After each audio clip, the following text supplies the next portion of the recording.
70 years down the road, China's development has deeply influenced the world, especially with its reform and opening up policy launched 4 decades ago. China's financial industry facilitated this opening up to foreign investors and cooperation with overseas partners. This includes, of course, many such connections to the world's largest economy, the United States.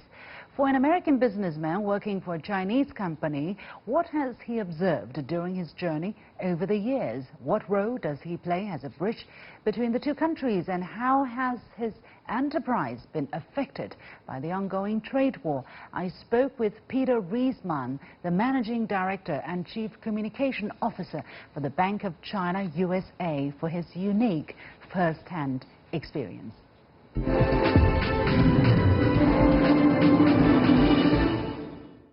Peter, thank you very much for accepting our interview. Thank you for having me. I understand you've always worked with China, either for a Chinese company or helping a foreign government build its relationship with China, or in China for Chinese projects. A lot of years. Yeah.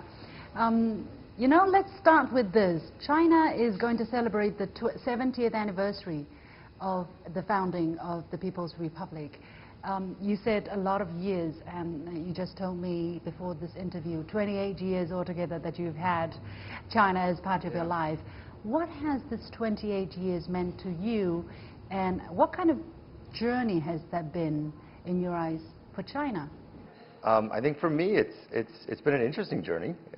It's really, there's 5,000 years of history, culture, economics, politics, to really understand. I spent 7 years in China, going to university there.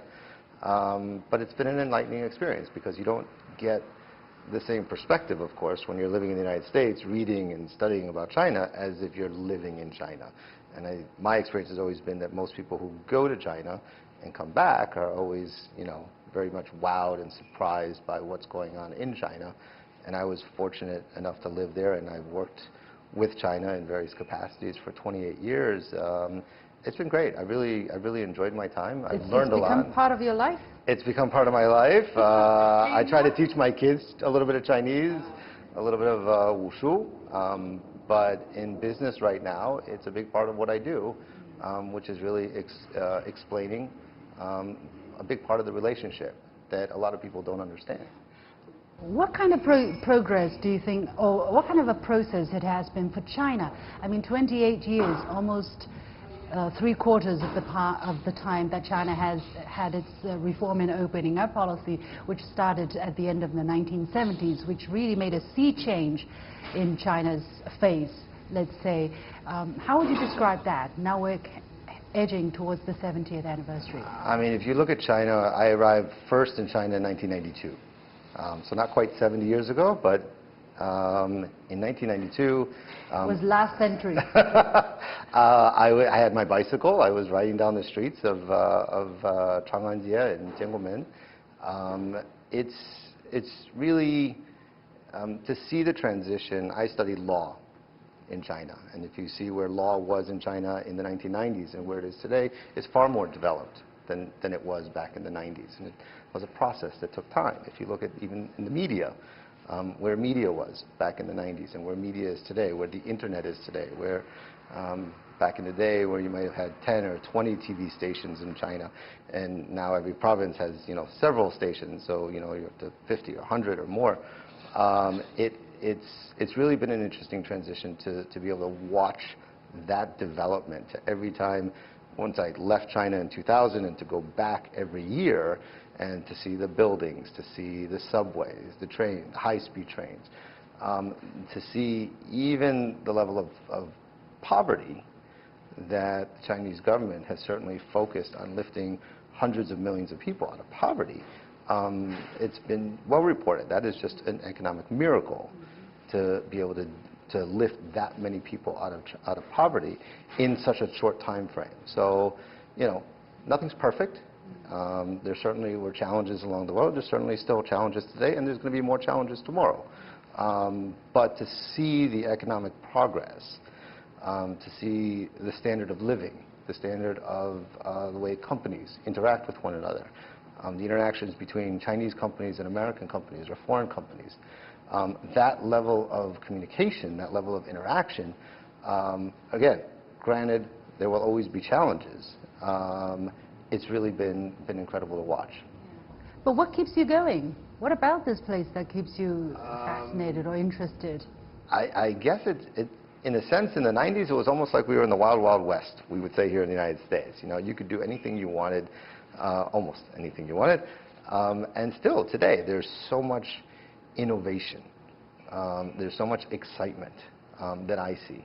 And among some of my college or graduate school friends in China, you know, they're building big companies now. And now they're taking those companies even global. And so to reconnect with some of them and to see their challenges as they go global, the challenges that they see going on in some of the restructuring inside the Chinese market, which is a natural thing to do. There's always something that's going on. You're never bored.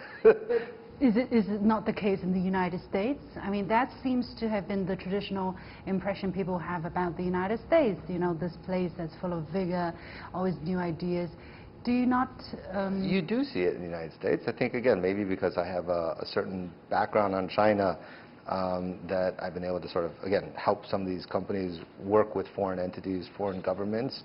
And that's been something that I've enjoyed doing. It's not easy. There's a lot of cultural differences. There's a lot of political differences between what goes on in China and what goes on in the United States. There's generational gaps and differences, and so I find it sort of fulfilling to be able to bridge that gap between the Chinese culture, between Chinese businessmen and women, and see what they're able to do, but see where it's really benefited also the United States. The relationship with the United States, the benefit that it's given to the consumers in the United States, that it's given to exporters in the United States, where you've had states that have increased their exports to China over 300% on average year over year.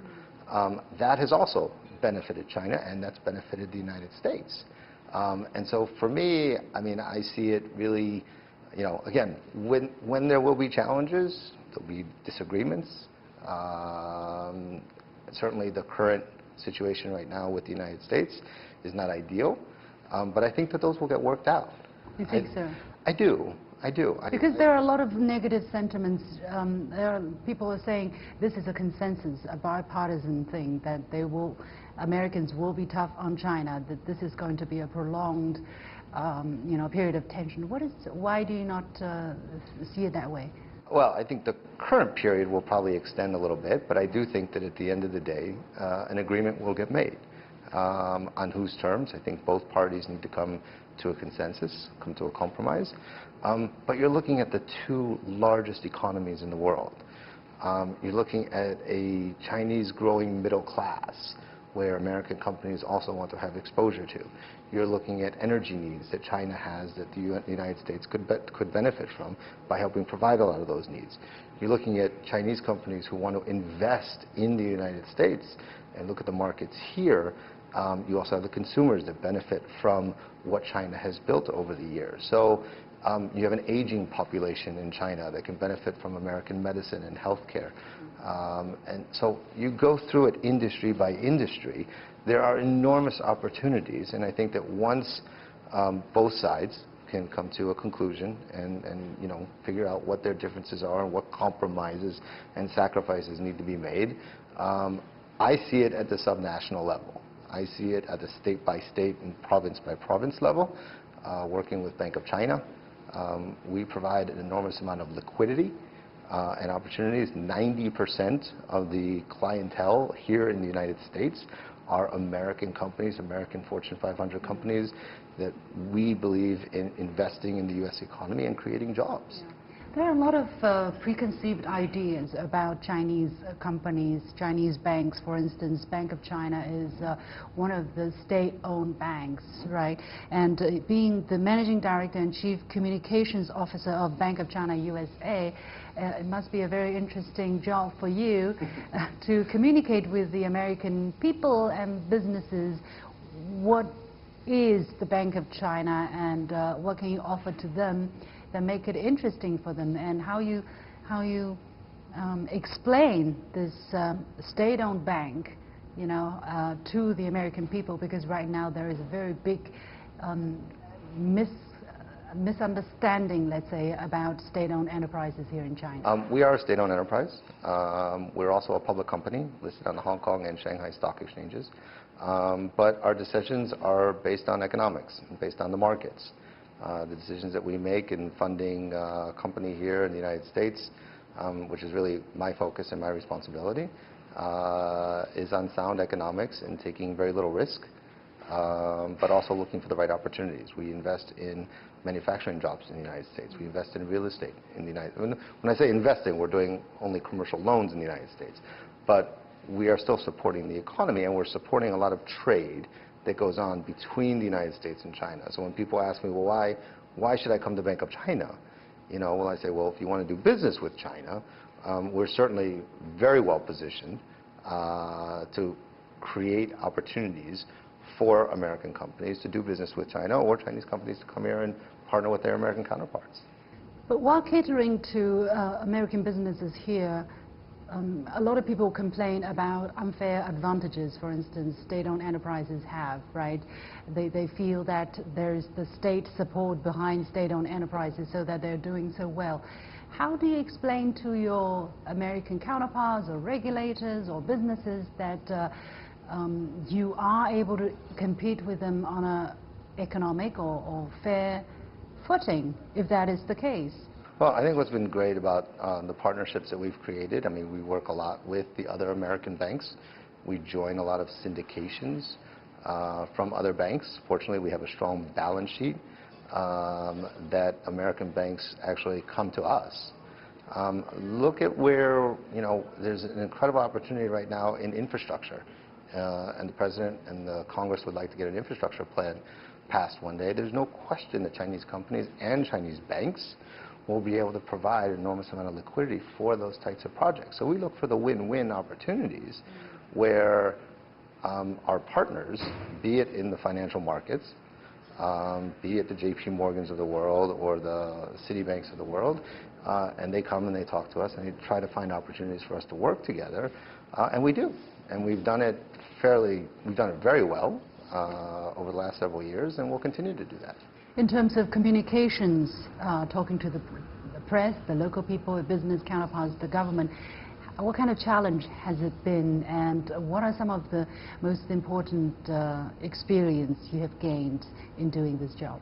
So we're highly regulated here in the United States. We're regulated primarily in New York. We're regulated here in the United States by the OCC. We have a very strong compliance program, and we work very closely with the regulators. I think the challenge is often maybe more with the media, a little bit, where getting the facts out about the benefits of trade and investment. I think there's a lot of misinformation that's maybe out there in the public eye, and I think that's probably where I find the biggest challenge, where we just need to do a better job of explaining not only just who we are, but really what is U.S.-China cooperation and where does that benefit.